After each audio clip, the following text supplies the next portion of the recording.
Hi, I'm Rick Harsch, and this is my masterclass in fiction. You can skip this ad in 3 days. You may notice a certain gleam in my eye, a twinkle in my nose, a slash across my mouth hole with teeth showing like I'm smiling, and think, why is that guy happy? Why is that guy so happy? That's because you don't realize how fucked up you are.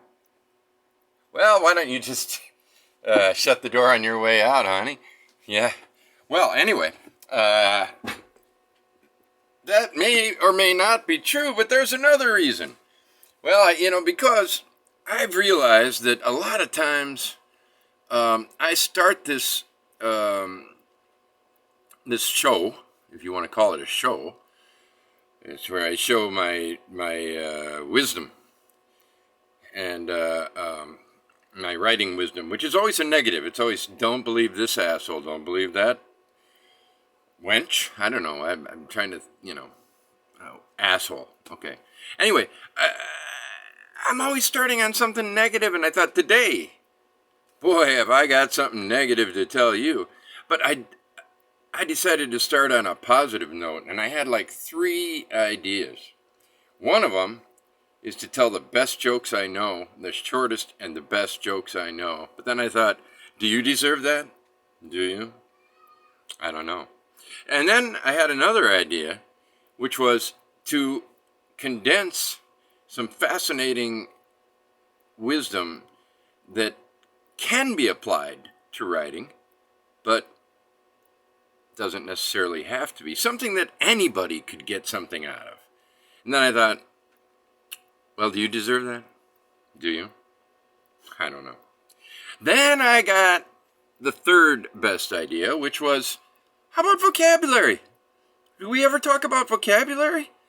So I'm going to give you 2 examples of words today, and that's it. That's it. This is just a short thing because the obstetrics and the pharmacologists have noticed that people tune out in the first 58 hours.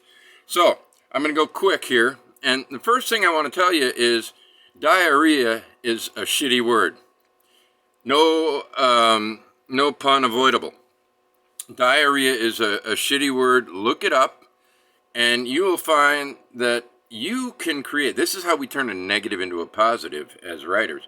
You can create your own word by using the etymological components, one of which is Rhine, which is a river. And I don't give a damn how the Germans spell Rhine, because they could also have spelled it Rhine. So how could it be wrong?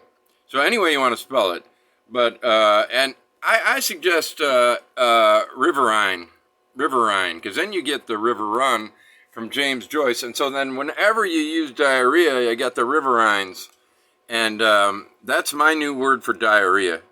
And you can have it, you can use it, you can use me as the source for it, because I didn't steal that. I made that up.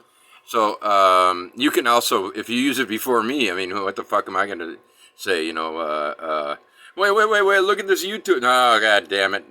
Can you believe, I mean, imagine this YouTube in court. The jurors going, hey, fucking, who is this asshole? Give us Neil Gaiman, then we'll believe him. Well, anyway, so riverine is the new word for diarrhea. I got the riverines, or the riverine. You can pluralize it, singular own it, whatever you want to do. But the other word, and this is the really happy treat for me, for you. I mean, it's been for me for a long time. Endorrheic. Diarrheic, endorrhea. You see something there? Okay. Interesting facts about countries. There are 2 countries in the world that are twice separated from bodies of salt water. Now, what does that mean? It means that a landlocked country, twice landlocked, I guess is one way you could put it, or double landlocked. I don't know. Anyway, you take a country like Switzerland, it's landlocked. They can't get out. No, that doesn't mean they can't get out, but they can't get out by boat. Well, actually, they probably can.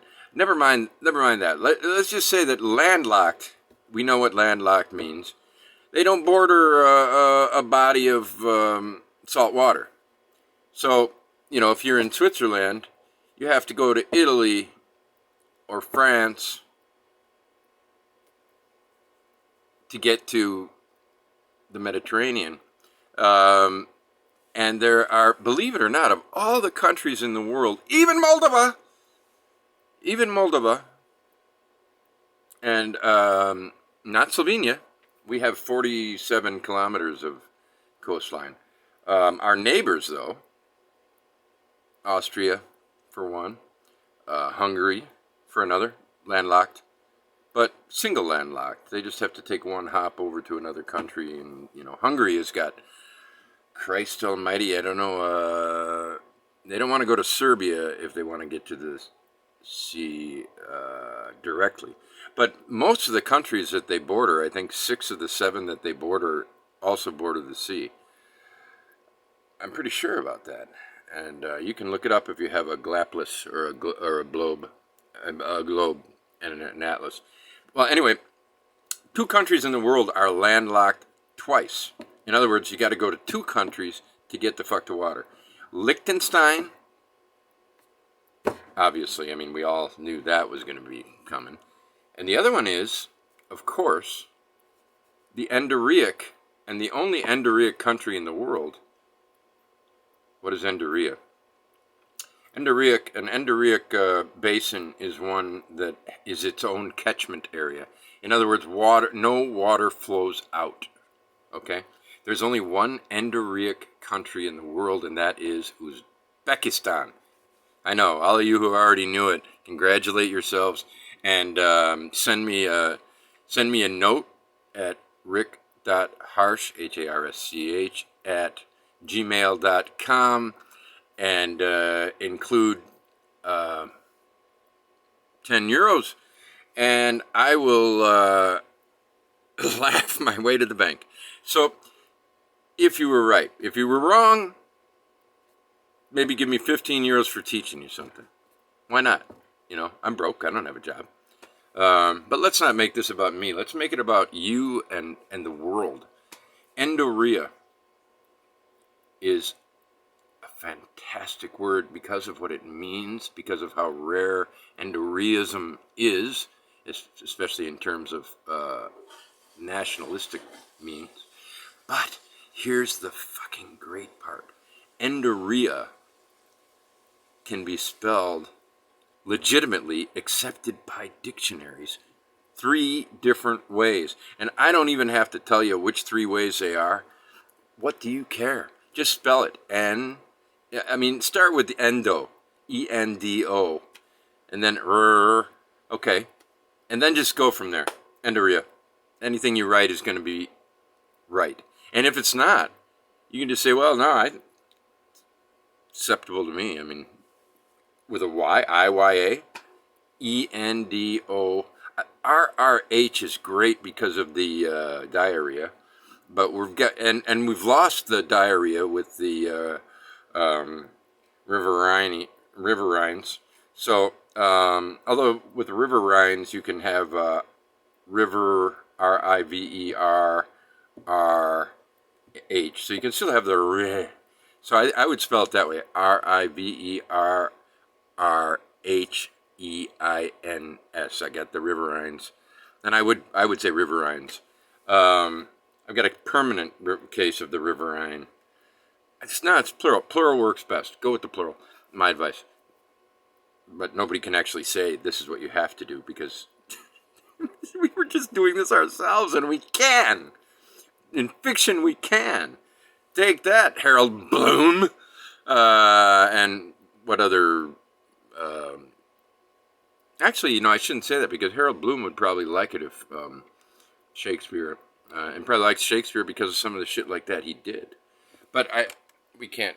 I just watched a pretty good review of a book about Harold Bloom, and that's why that was in my head. It was actually not a bad review, but I still, there's a part of Harold Bloom that you gotta wonder, if he wants us all to die or not. Anyway, I'm not gonna die, Harold. No, he doesn't want us all to die. He wants us to die reading, and frankly, that's like fifth best on the list. It's not one of the worst ways to go.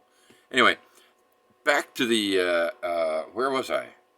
Endoria. Yeah, so if you have Endoria in Turkey or Serbia, Bosnia, Endorrhiya.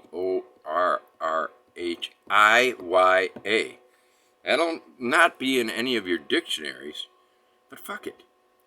Once they allow three, alternate spellings are common, two spellings. But once they allow three, who's to tell you that your fourth or fifth is wrong? Hey, no. Look at what Lawrence wrote at the beginning of Seven Pillars of Wisdom about, to the critics of his spelling.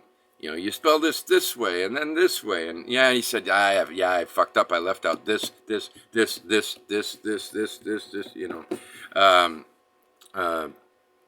So yeah, today's word is Endoria. Look forward to another video very soon, because the press that I run into the ground is called Corona Samizdat, and we have a new book, and we will have another new book very soon, and after that we will have more new books, and as we go there will be fewer and fewer by me, so it'll be very interesting. We actually got 2 Canadians coming. 2 Canadians. Yeah.